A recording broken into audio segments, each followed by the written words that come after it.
The afternoon sun bathed the streets of Paris in a warm, golden hue, its light glinting off the cobblestones of Place du Trocadero. Tourists bustled near the Eiffel Tower, snapping photos, laughing, unaware that something extraordinary was about to unfold. A street violinist, dressed in a simple black coat, began to play a soft, haunting melody. The sound cut through the chatter like silk, delicate, almost sorrowful. A few passers-by slowed down, drawn to the emotion in each note. Then, as the bow glided across the strings, a young ballerina stepped forward from the crowd.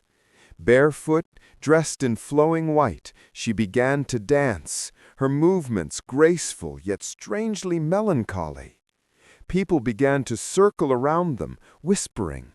Something about it felt unplanned, too raw to be staged.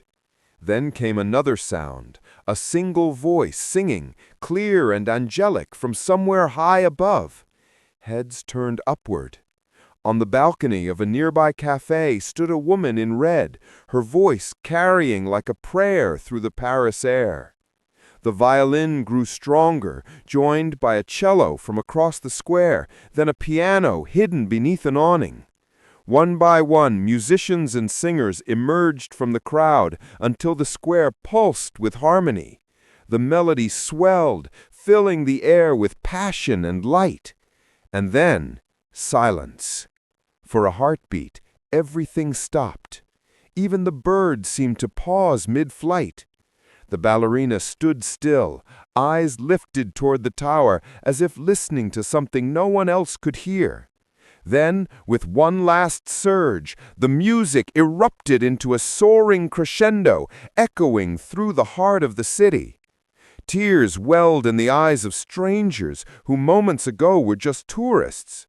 The final note lingered in the air like a sigh of beauty and vanished into the breeze.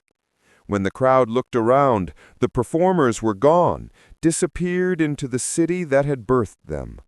Only the faint sound of the violin remained echoing faintly through the streets of Paris.